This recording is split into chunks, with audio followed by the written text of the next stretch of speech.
Hello everyone, this is OmegaZula's channel, and today I want to show you the abilities of this hero, how their animation looks like. Gorda Bogbrew is Support Force Legendary Champion from the Oghren Tribes faction.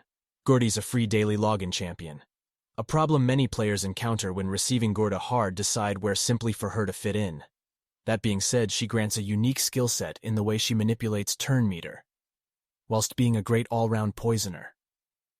With the Hemlock Surprise, she not only removes a random buff from enemies, but also 2 random debuffs from your allies, whilst placing 2 5% poison debuffs on all enemies. The synergy of this skill works perfectly for poison explosion teams, where she can practically solo the dragon or ice golem in regeneration gear, or simply for the arena to cleanse your allies if having the luxury of pulling her early. If utilizing Gorda's passive to your advantage, it can have great value, granting a 3% turn meter reduction when enemies receive any debuffs. This skill not only has an interesting synergy with Calvalax and Nobel to crowd control an arena, but can be universally used to help control encounters such as the Fire Knight, if using teams with multiple debuffs. The Rotlim Decoction is quirky with its mechanics, granting a 100% chance to place a 25% weaken debuff. However, after attacking will place 2 non-resistible poisons if the weaken isn't placed. Although most players will focus using the weaken in the niche scenario of using a high star, Lethal Dose Blessing could form an interesting synergy for the arena against high-resist targets. Gorda Bogbrew skills. Attack 1, Brew Mama, attacks 1 enemy.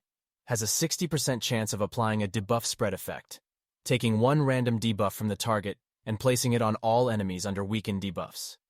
Decreases the target's turn meter by 10% if they are not under any debuffs. Attack 2, Rotlim Decoction, 4 turns cooldown, attacks all enemies. Has an 80% chance of placing a 25% weaken debuff for 2 turns. After attacking, has an 80% chance of placing 2 5% poison debuffs for 2 turns on all enemies without weaken debuffs. These poison debuffs cannot be blocked or resisted. Attack 3, Hemlock Surprise, 4 turn cooldown. Has an 80% chance of removing 1 random buff from all enemies, then has an 80% chance of placing 2 5% poison debuffs on all enemies for 2 turns. Also removes 2 random debuffs from all allies. Gorda's passive effect, Malign Tendrils. Whenever an enemy receives a debuff, their turn meter is decreased by 3%. And Gorda's aura increases team resistance in arena battles by 65. This was OmegaZula's. Thank you very much for watching until the end. Don't forget to click like and subscribe. Until next time, see you soon.